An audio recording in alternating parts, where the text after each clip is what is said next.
Assalamualaikum warahmatullahi wabarakatuh. Waalaikumsalam warahmatullahi wabarakatuh. Mohon maaf Pak Ahmad mengganggu kesibukan Pak Ahmad. Ya. Karena ada beberapa pertanyaan yang akan saya ajukan berkaitan dengan pengambilan keputusan, dilema etika dan bujukan moral. Ya, silakan aja. Ya. Untuk pertanyaan yang pertama Pak Ahmad, ini selama ini bagaimana Pak Ahmad dapat mengidentifikasi kasus-kasus yang merupakan dilema etika atau bujukan moral?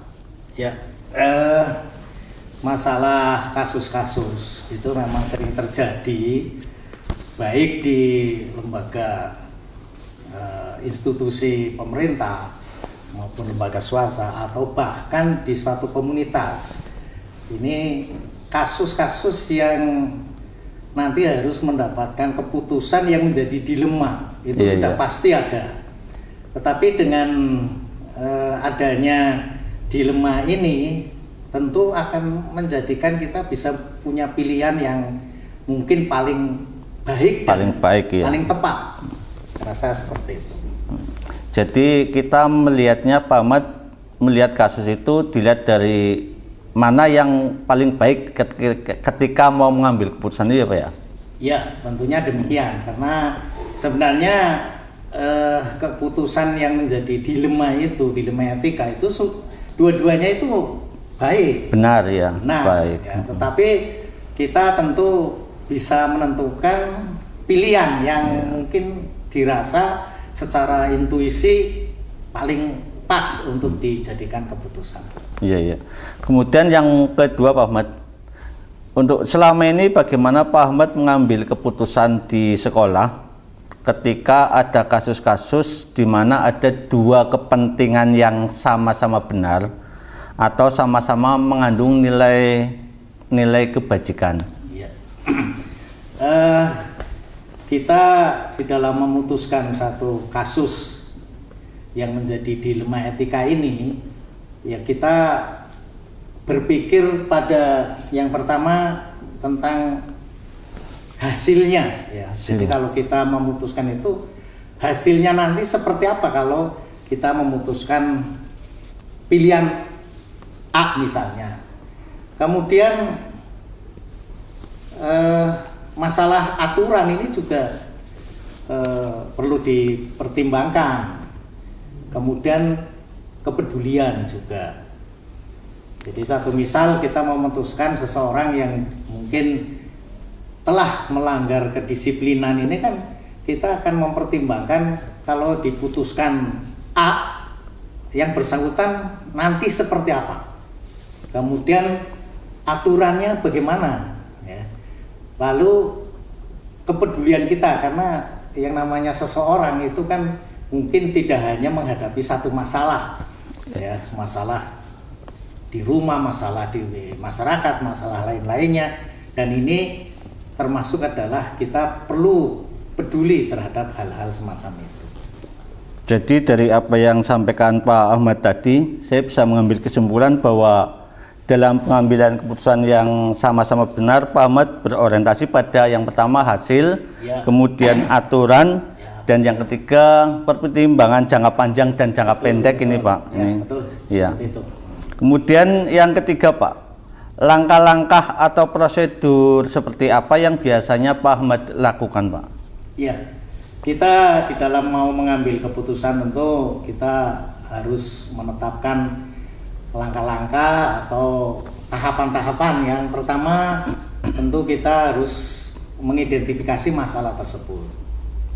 Kemudian setelah ketemu permasalahannya, kita menetapkan orang-orang yang nanti akan terlibat. Apalagi kalau ini masalah di suatu lembaga akan menjadi keputusan kebijakan. Ini tentu yang dua ini adalah melibatkan orang-orang tertentu ya. Tim ya Pak. Melibatkan tim ya, tim.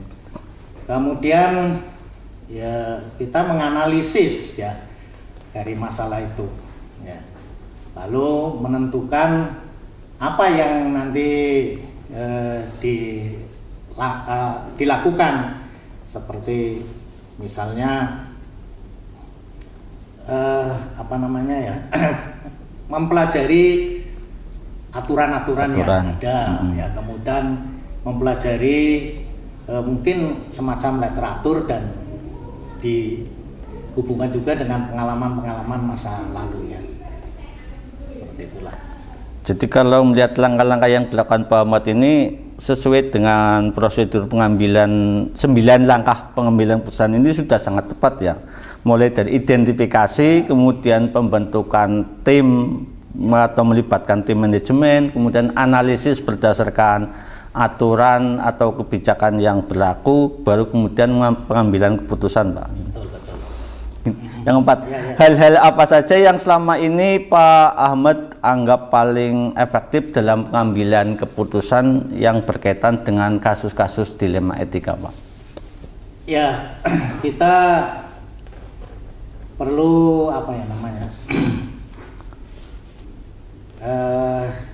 Begini, satu misal ada kasus, ya, ada kasus pribadi ya, kasus pribadi saya misalnya mau berangkat ke sekolah. Di dalam perjalanan itu ada peristiwa kecelakaan. Nah, ini korban kecelakaan itu perlu mendapatkan pertolongan. Iya. Nah, ini apa ya, menjadi dilema saya. Iya. Kalau saya memberikan pertolongan berarti saya terlambat. Terlambat ya. Nah, resikonya adalah saya indisipliner karena datang terlambat. Tetapi kalau kita tidak menolong, ini kaitannya dengan nyawa seseorang. Ya. Nah, ini intuisi saya harus memilih antara menyelamatkan nyawa seseorang dengan kedisiplinan saya. Nah, ini sama-sama baik ya. Nah, saya memilih berdasarkan intuisi saya adalah harus membantu orang yang kecelakaan itu. Dan ini tentunya adalah pilihan yang paling tepat berdasarkan intuisi ya. Seperti itu. Iya, Pak. Kemudian yang kelima, Pak.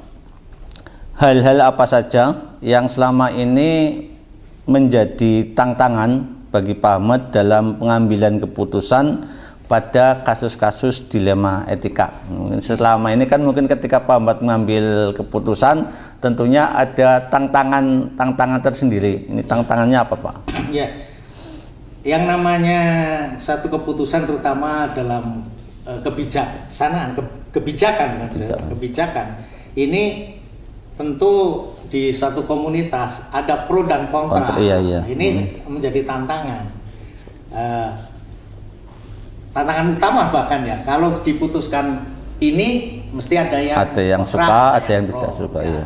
Tetapi tantangan itu ya saya rasa bisa dibuktikan ketika nanti hasilnya akan berpengaruh atau dirasakan oleh semua pihak, baik yang kontra maupun yang pro begitu.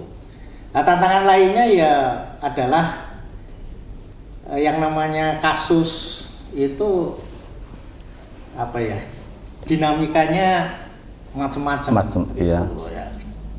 Terutama kasus yang menimpa personal ini kan juga menjadi tantangan secara pribadi ya, tentang keadilannya seperti apa, tentang kepeduliannya seperti apa, lalu bagaimana orang lain yang melihatnya nanti dikira seakan-akan ada hubungan privasi dan lain sebagainya. Ini juga menjadi tantangan. Ya. Jadi tantangannya itu bisa dilihat dari ada faktor internal dan eksternal ya, Pak ya. Macam itulah. Ya. Kemudian pertanyaan selanjutnya, Pak. Selama ini apakah Bapak punya jadwal atau tata kelola dalam menyelesaikan kasus-kasus dilema etika, ataukah ketika ada kasus Pak Ahmad langsung menyelesaikan di tempat, ataukah mungkin ada jadwal tertentu, kemudian prosedurnya seperti apa, Pak? Ya, tergantung kasusnya ya. Kalau kasusnya memang memerlukan penyelesaian secara spontan, ini tentu tidak memiliki jadwal ya. Tapi kalau kasusnya ini adalah misalnya ada kasus yang memang harus ditindaklanjuti secara bertahap, maka harus ada jadwal ya. Jadwal pada saat pertama adalah pembentukan tim mungkin ya, kemudian yang kedua menganalisis kasus itu ya, tentang legalitasnya, tentang pengaruh sosialnya dan lain sebagainya, itu dianalisis di situ ya. Ada jadwal analisis, ada jadwal pembahasan ya, kemudian terakhir ya tentu saja adalah jadwal pemberian keputusan ya. Ya, jadi kalau disimpulkan bahwa dalam menyelesaikan masalah kasus ini Pak Ahmad melihat urgensi kasus itu ya Pak ya. Ketika kasus itu segera diselesaikan ya berarti cepat langsung membentuk tim dan diselesaikan. Tapi ketika kasus itu mungkin dianggap pengaruhnya tidak terlalu signifikan terhadap kebijakan sekolah, mungkin bisa hari berikutnya ya. Spontan harus diselesaikan. Iya Pak, terima kasih Pak. Kemudian pertanyaan yang ketujuh Pak. Selama ini dalam pengambilan keputusan, apakah ada faktor-faktor yang mempermudah atau membantu Pak Ahmad dalam pengambilan kasus-kasus ketika ada kasus yang sifatnya dilema etika Pak? Mungkin ada yang membantu atau mungkin faktor tertentu Pak? Yang mempermudah tentu ada lah, terutama di dalam kerjasama, kolaborasi dengan orang-orang yang terlibat ini mempermudah di dalam pengambilan keputusan. Yang kedua, referensi lah, referensi juga akan mempermudah untuk mengambil keputusan. Sebab yang namanya masalah-masalah tentu ada faktor-faktor yang menyebabkan kenapa terjadi masalah. Nah itu faktor-faktor itu kita bisa mempelajari baik secara referensi maupun berdasarkan pengalaman-pengalaman ya. Misalnya begini, kita itu punya punya tauladan lah dari seseorang, mungkin guru saya atau mungkin orang yang saya idolakan dalam memutuskan satu permasalahan atau menghadapi masalah. Ternyata dia selalu memutuskan dengan cara A, B, C dan bla bla lainnya. Nah itu kita bisa menjadi bahan pertimbangan dari orang yang menjadikan idola. Jadi ternyata pengalaman itu pengaruhnya besar sekali ya Pak ya. Semakin banyak kita menghadapi kasus, malah kita mempunyai keterampilan dalam menyelesaikan masalah ya Pak ya. Kemudian pertanyaan yang terakhir Pak, ini dari semua hal yang telah Pak Ahmad sampaikan atau Pak Ahmad lakukan selama ini, mungkin ada pembelajaran yang dapat Pak Ahmad petik ketika Pak Ahmad mengambil keputusan yang sifatnya dilema etika Pak? Ya, tentu saja yang namanya pengalaman itu adalah belajar yang paling baik ya.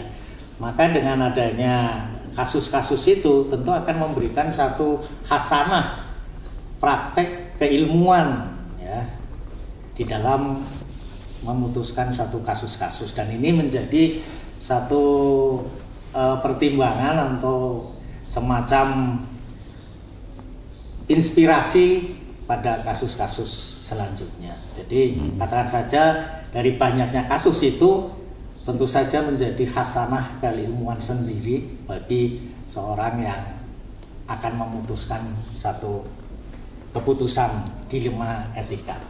Iya Pak, sampai di sini dulu wawancara saya dengan Pak Ahmad selaku Kepala Sekolah SMA Negeri 1 Keramat. Mohon maaf telah mengganggu waktu kesibukan Pak Ahmad dan terima kasih.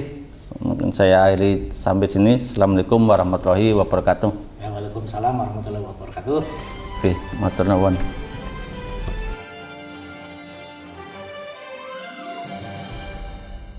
Assalamualaikum warahmatullahi wabarakatuh. Waalaikumsalam warahmatullahi wabarakatuh. Mohon maaf Bu Ati mengganggu waktu istirahat Bu Ati karena ada beberapa pertanyaan yang akan saya tanyakan sama Bu Sitiati selaku Kepala Sekolah SMA Negeri 2 Slawi. Ini pertanyaan yang pertama. Selama ini bagaimana Bu Ati dapat mengidentifikasi kasus-kasus yang merupakan dilema etika atau bujukan moral? Nggih. Terima kasih Pak Rohim atas pertanyaannya dan kami dengan senang hati eh, memberikan waktu untuk Pak Rohim terkait dengan pertanyaan yang pertama yaitu identifikasi kasus-kasus yang berkaitan dengan dilema etika, nih Pak. Nah, seperti kita ketahui kalau di sekolah itu pasti ya ada hal yang berkaitan dengan dilema etika karena dilema etika itu kan dua hal atau dua pilihan yang sama-sama benar dan harus kita pilih salah satu, Pak. Iya. Memilih semuanya benar, dipilih yang satu yang benar, pilih yang kedua juga benar. Nah ini bedanya dengan bujukan moral itu kan kalau yang satu benar, yang satu salah ya. Nah, di sekolah itu memang ada hal yang nanti saya contohkan untuk identifikasi dilema etika. Itu contohnya adalah saya pilih mendisiplinkan anak terkait dengan ketertiban di sekolah, Pak. Tata tertib sekolah. Contoh yang paling konkret adalah masalah ketertiban siswa pada saat kehadiran misalnya. Nah ini juga menjadi dilema etika. Kalau siswa itu kan pengennya ya bebas kan, pengennya nyantai. Padahal tata tertib sekolah kan tentu saja pukul 07.00 ya diupayakan untuk sudah tertutup gerbang dan kalau anak hadir setelah jam 7 berarti kan sudah terlambat. Nah, ketika terlambat maka ada konsekuensi yang harus dilalui oleh anak itu. Nah, ini kadang-kadang masih menjadi dilema etika. Karena di sini ada dua kepentingan yang kita utamakan semua. Karena apa? Kalau kedisiplinan itu tidak kita tegakkan, kan ini juga tujuannya bagus ya. Mendisiplinkan anak itu juga merupakan pembentukan karakter. Kadang-kadang berbenturan antara orang tua, sekolah, dan anak. Tetapi kita tetap harus memilih bahwa kita tetap mendisiplinkan siswa dengan harapan adalah tujuannya untuk kebaikan. Gitu, Pak. Ini bagus sekali, Bu Ati. Jadi, Bu Ati tetap, meskipun ada dilema etika, tetapi Bu Ati tetap berpedoman pada aturan yang berlaku. Kemudian yang kedua, Bu Ati, ini selama ini Bu Ati dalam menjalankan pengambilan keputusan di sekolah, terutama berkaitan dengan kasus-kasus di mana ada dua kepentingan yang sama, yaitu sama-sama benar. Ini dalam mengambil keputusan, ini bagaimana, Bu? Nah, terkait dengan pengambilan keputusan, yang tadi kita contohkan adalah konkret yaitu masalah kedisiplinan. Ini sebenarnya kita mulai dari sosialisasi, Pak. Khususnya kalau kelas 10 itu sejak siswa masuk menjadi peserta didik di sekolah, itu mereka sudah diminta menandatangani fakta integritas. Fakta integritas itu kan bermaterai ya. Nah, itu yang dilakukan. Kemudian sosialisasi kepada orang tua tentang tata tertib dan seterusnya juga kepada siswa pada saat MPLS itu pun sudah dilakukan sosialisasi. Nah, ini yang sudah kita lakukan. Sehingga meskipun di situ ada dua kepentingan yang berbenturan, artinya siswa itu kan inginnya yang bebas. Ya, nah ini tetapi tetap sekolah harus mempedomani pada tata tertib sekolah karena itu bertujuan untuk kebaikan para siswa. Bahwa dalam pengambilan keputusan itu seminim mungkin biar tidak memunculkan kontroversi gitu ya, Bu. Jadi perlu adanya sosialisasi dengan orang tua dan sebagainya. Ini termasuk langkah yang luar biasa yang sudah dilakukan Bu Ati ternyata. Prosedurnya sendiri bagaimana, Bu? Prosedur pengambilan keputusan itu sendiri. Ya, baik Pak. Untuk prosedur pengambilan keputusan di sekolah juga melalui tahapan-tahapan Pak Yang pertama tentu saja kita identifikasi permasalahan, contohnya adalah permasalahan tadi, masalah kehadiran siswa atau kedisiplinan siswa. Kita identifikasi, setelah kita lakukan identifikasi atas permasalahan siswa yang terlambat itu kira-kira dari mana asalnya dan seterusnya. Kemudian misalnya kita membentuk tim, Pak. Tim yang dipandegani oleh kesiswaan, yang di dalamnya juga ada STP 2K, ada wali kelas. Nah, ini bersama-sama memberikan sosialisasi baik itu kepada orang tua, kepada para siswa. Itu kita laksanakan sambil evaluasi refleksi ketika ada permasalahan itu apa yang menjadi permasalahan. Iya Bu, terima kasih. Untuk yang keempat Bu, pertanyaan yang keempat, hal-hal apa saja yang selama ini Bu Ati anggap efektif dalam pengambilan keputusan yang terjadi pada kasus-kasus dilema etika? Ya baik Pak. Hal yang menurut kami efektif untuk pengambilan keputusan, yang pertama tentu saja melalui pembentukan tim, Pak. Karena seorang kepala sekolah tidak mungkin melakukan sendiri, apalagi anak yang berjumlah 900 meskipun tidak semua anak itu berkasus atau melakukan pelanggaran dan yang lainnya, tetapi secara umum di sekolah itu pastinya terbentuk tim manajemen sekolah. Yang lainnya yaitu kita bekerja sama juga dengan orang tua, dengan komite, dan juga kita lakukan agar efektif ketika kita mengalami kesulitan, kita mengundang pakarnya Pak, contoh kedisiplinan. Nah, kita karena alhamdulillah di SMA 2 itu dekat dengan Polres, itu juga kita sering mengundang Polres untuk memberikan pembinaan juga kepada anak-anak. Bu Ati sudah sangat luar biasa ya. Ini dalam pengambilan keputusan saja Bu Ati punya langkah-langkah yang boleh dikatakan sangat luar biasa Bu Ati. Ini kemudian, terima kasih Pak. Ya, kemudian yang selanjutnya ini yang perlu saya tanyakan yaitu hal-hal apa saja yang selama ini mungkin menjadi tantangan dalam pengambilan keputusan berkaitan dengan kasus-kasus dilema etika. Tantangannya apa saja Bu? Alhamdulillah semenjak di SMA 2 kita tangani terkait dengan kehadiran siswa. Alhamdulillah untuk tantangan karena tadi dengan besarnya sinergi antara pihak dari para guru, kemudian siswa, tantangan itu bisa kita urai dan kita akan berikan pemahaman termasuk guru BK ketika ada yang terlambat didampingi tim STP 2K itu kita melakukan refleksi Pak. Sekarang kan tidak boleh kita melakukan hukuman fisik, tapi kita mengadakan refleksi. Kita lakukan, ya betul-betul tantangan itu memang ada. Ya, jadi dari apa yang sampaikan Bu Ati, saya bisa menangkap bahwa ternyata dengan koordinasi apa yang dilakukan Bu Ati ini menyebabkan tantangan yang ada menjadi semakin minim ya Bu ya. Alhamdulillah Pak, semua kita kolaborasi ya. Dengan hasil dari kolaborasi yang dilakukan.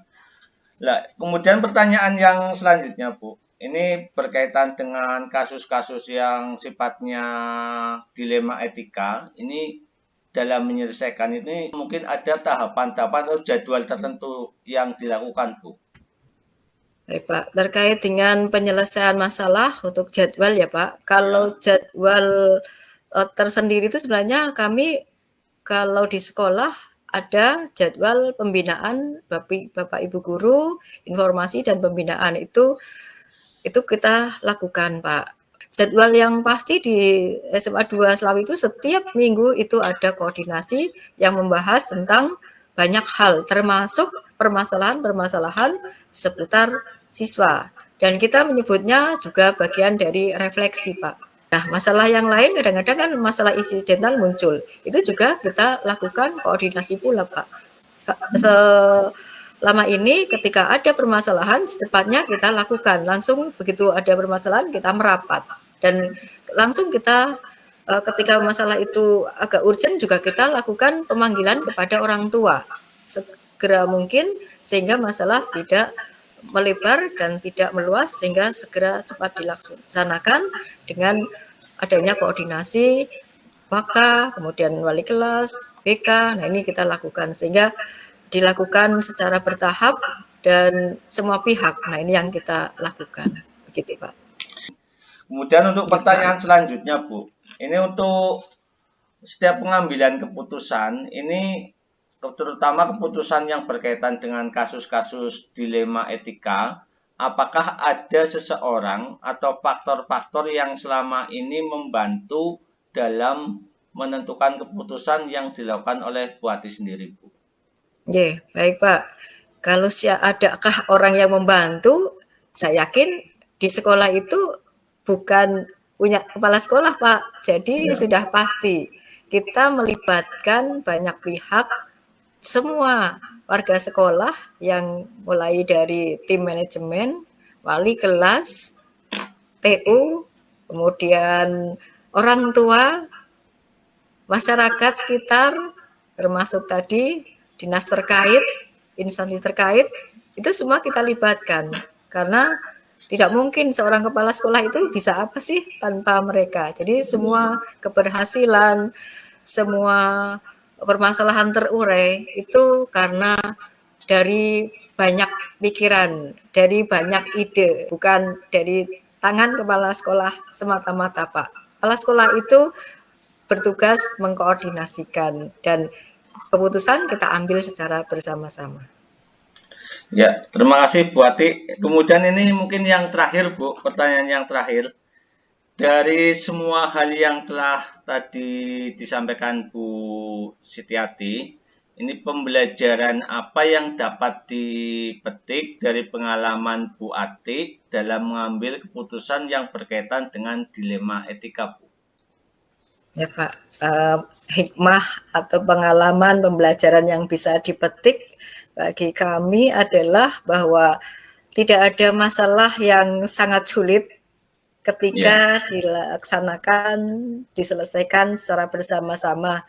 Dan kita tetap semangat, sesulit apapun permasalahan yang kita hadapi di sekolah, kita punya banyak tangan, kita punya banyak kepala, kita punya banyak ide untuk menyelesaikan. Dan insya Allah bermodal kolaborasi, bermodal kebersamaan, nah ini akan menyelesaikan masalah dengan mudah. Dan insya Allah ini menjadikan kita semua happy dalam bekerja dan itu menjadi budaya yang bagus ketika kita berkolaborasi, Pak. Ya, terima kasih Bu Ati atas waktunya. Ternyata memang Bu Ati luar biasa ini ya. Beruntung sekali Terima sama kasih, dua punya Bu Pak. Ati ini. Malah Yeah. akhiri sampai di sini Bu Ati. Sama-sama Pak Rohim.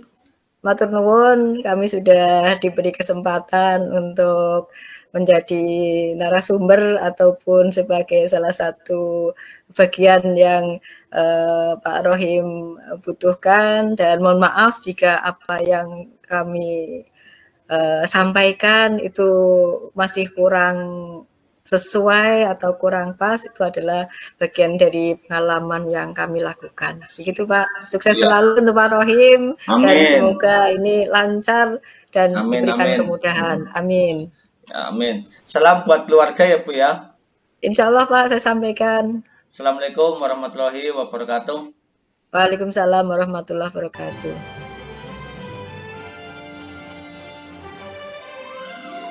Assalamualaikum warahmatullahi wabarakatuh. Waalaikumsalam warahmatullahi wabarakatuh. Bu Indah, selaku Kepala SMK Negeri 4 Pekalongan.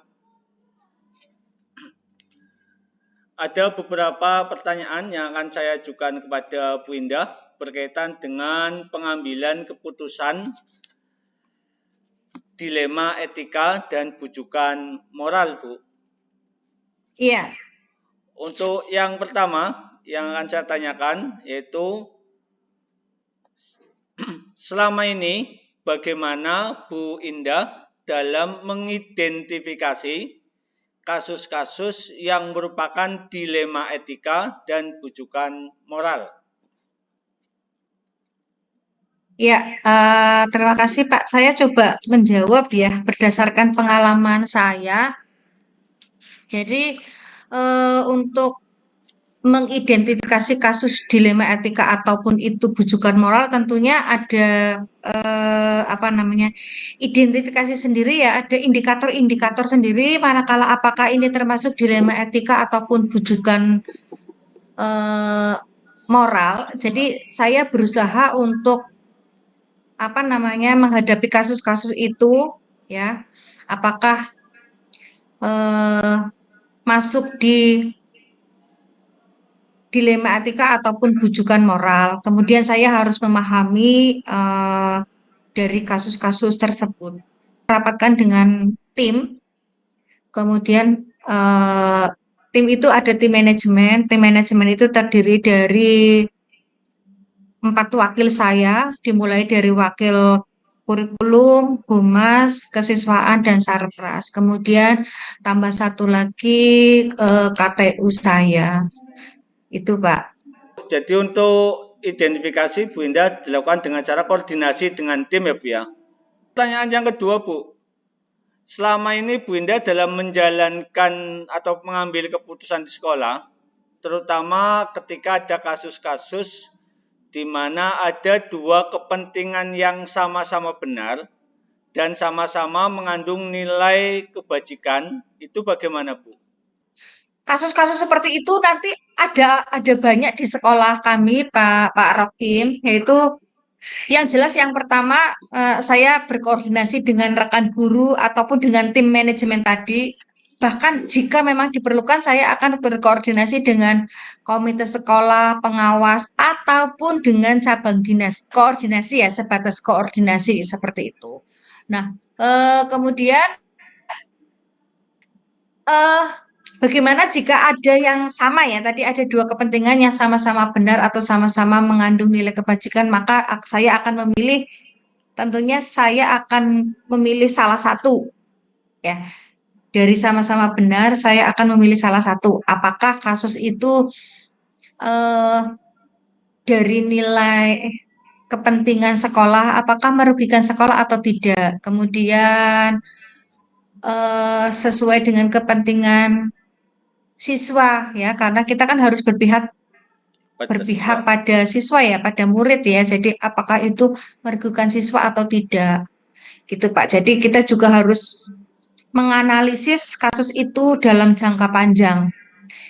Jadi saya dengan tim bisa mempertimbangkan ya apa dampak panjangnya, kemudian dampak dari setiap keputusan yang diambil seperti itu. Kemudian setelah itu tadi saya melibatkan, jika memang diperlukan melibatkan orang tua, saya melibatkan orang tua ataupun saya melibatkan siswa bahkan ya. Jadi saya berdiskusi supaya terjadi kesepakatan yang adil dan seimbang, tidak merugikan salah satu.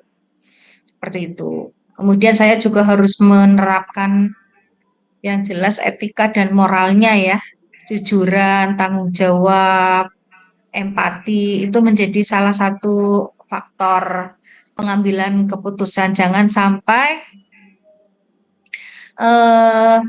suatu apa namanya satu pemimpin itu tidak bisa mengambil keputusan. Gitu Pak Rohim. Bu, jadi dari apa yang sampaikan Bu Indah, saya bisa menangkap bahwa pengambilan keputusan yang Bu Indah lakukan itu lebih cenderung pada kepentingan murid ya Bu ya? Iya. Iya. Ini bagus sekali Bu, jadi memang keputusan-keputusan yang diambil orientasinya pada kepentingan dan demi kebaikan murid. Kemudian pertanyaan yang ketiga Bu, langkah-langkah atau prosedur seperti apa yang biasa Bu Indah lakukan dalam mengambil keputusan ini Bu? Begini, ketika saya menghadapi kasus, tentunya ada informasi-informasi yang masuk ke saya ya, bukan hanya satu, ya bisa lebih 2 atau 3. Menampung semua apa namanya informasi-informasi dari luar sana, kemudian kita analisis. Setelah dianalisis, kita identifikasi keputusan yang saya ambil itu nanti harapannya ini benar-benar diterima oleh masyarakat. Dalam hal ini sekolah mungkin ya, dalam hal ini sekolah. Seperti itu. Kemudian setelah itu saya harus memikirkan dampak jangka panjang, jangka pendek. Gitu, Pak. Jadi Bu, untuk pertanyaan yang keempat Bu, hal-hal apa saja yang selama ini Bu Indah anggap efektif dalam pengambilan keputusan dalam kasus-kasus dilema etika Bu? Hal yang selama ini saya anggap efektif ya dalam pengambilan keputusan. Yang pertama adalah informasi harus jelas, saya harus menganalisis, kemudian saya harus memutuskan sesuatu itu berdasarkan kesepakatan. Tentunya dari kesepakatan itu kita tidak meninggalkan norma-norma ya. Kemudian dalam pengambilan keputusan ini kan tentunya ada hal-hal yang menjadi tantangan Bu. Iya, baik. Tentunya ketika kita memutuskan sesuatu banyak tantangannya, ya. Banyak tantangannya. Tantangan itu bisa dari dalam ataupun dari luar. Tadi saya sampaikan, keputusan itu dilema etika ya, dilema etika. Artinya ketika saya memutuskan sesuatu itu kadang mohon maaf bertentangan sebetulnya dengan hati nurani gitu ya. Jadi saya harus benar-benar mengambil keputusan harus dengan bijak. Tantangan yang terjadi adalah tantangan pada saya sendiri, kemudian tantangan dari orang lain atau pihak lingkungan sekitar ketika kita mengambil keputusan. Yang keenam Bu, ketika ada kasus-kasus dilema etika yang terjadi di sekolah Bu Indah, ini bagaimana penyelesaiannya? Ada prosedur atau tata kelola atau mungkin ada jadwal tertentu? Kalau memang harus ditangani saat itu juga saya tangani bersama tim. Tapi tetap sesuai prosedur ya Pak, sesuai prosedur saya lakukan. Jadi saya pilih mana-mana kasus yang memang harus saya prioritaskan untuk saya selesaikan. Kemudian tanpa meninggalkan prosedur penyelesaiannya Pak. Jadi kalau melihat apa yang tadi Bu Ida sampaikan bahwa dalam penyelesaian kasus ini ternyata melihat urgensinya ya Bu ya. Iya. Ketika kasus itu sifatnya urgen berarti harus segera diselesaikan. Tapi kalau kasusnya itu ternyata kasus mungkin yang bisa diselesaikan di kemudian hari, berarti bisa dilakukan di kemudian hari dengan koordinasi bersama dengan tim ya Bu ya. Iya betul, betul. Kemudian pertanyaan selanjutnya Bu. Selama ini mungkin Bu Indah dalam mengambil keputusan, ini ada seseorang atau mungkin ada faktor-faktor tertentu yang mempermudah atau membantu Bu Indah dalam pengambilan keputusan Bu. Iya, sharing dengan teman atau kepala sekolah yang lain lah. Atau mungkin dari dalam sekolah sendiri Bu Indah punya tim khusus yang selama ini mungkin membantu Bu Indah dalam menyelesaikan kasus di sekolah? Kalau tim khusus enggak, Pak. Hanya tim manajemen saja. Tim Tim manajemen. manajemen. Kemudian kalau seseorang kan mungkin bisa pengawas ya. Ketika tim manajemen tidak bisa diputuskan, kemudian saya menanyakan ke pengawas. Pengawas tidak bisa, saya koordinasi dengan Sabdin, paling itu. Kalau dengan seseorang dalam tanda kutip itu hanya sebatas apa ya? Barangkali ada permasalahan yang sama seperti itu aja dengan teman-teman kepala sekolah yang lain. Itu karena kan biasanya kasusnya kan hampir sama tuh kasus dari sekolah satu dengan yang lain itu hampir sama kasusnya gitu Pak. Jadi Bu, kemudian yang terakhir ini Bu, pertanyaan yang terakhir dari semua hal yang telah disampaikan Bu Indah berkaitan dengan kasus dilema etika ini, pembelajaran apa yang Bu Indah bisa dapatkan dari pengalaman Bu Indah dalam mengambil keputusan dilema Bu? Kalau pengalaman saya, selesaikan kasus itu sesuai dengan prosedur dan hilangkan baper mungkin ya. Yang akan saya tanyakan sudah saya tanyakan semua. Jadi saya hanya bisa mengucapkan terima kasih sama Bu Indah atas waktu yang diberikan pada saya. Terima kasih. Oke, terima kasih Pak. Sukses juga untuk panjenengan untuk pendidikan GP-nya. Mudah-mudahan dapat predikat sangat baik sampai selesai Amin, nanti. amin. Amin. Terima kasih ya Bu ya. Mungkin saya Yes, akhiri. sama-sama. Assalamualaikum warahmatullahi wabarakatuh. Waalaikumsalam warahmatullahi wabarakatuh.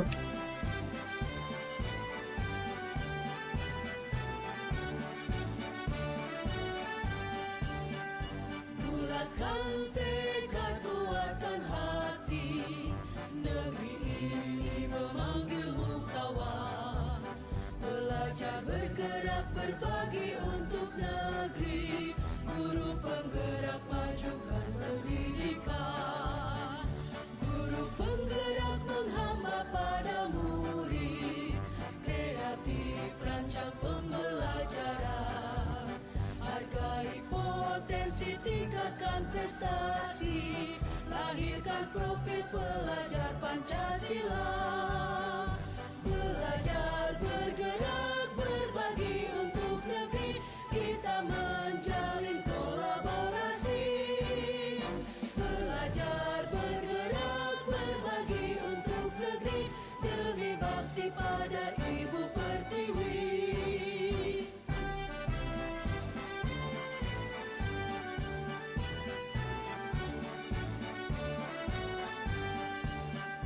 Bulatkan tekad, kuatkan hati, negeri ini memanggilmu kawan.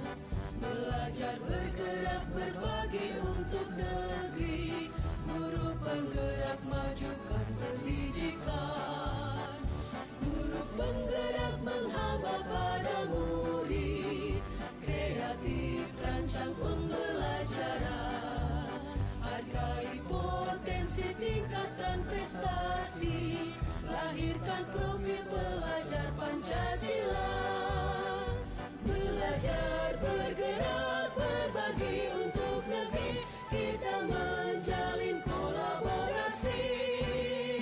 Belajar bergerak berbagi untuk negeri, demi bakti pada Ibu Pertiwi.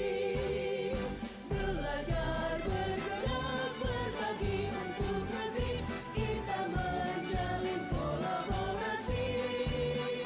Belajar bergerak berbagi untuk negeri, demi bakti pada Ibu Pertiwi. Demi bakti pada Ibu Pertiwi.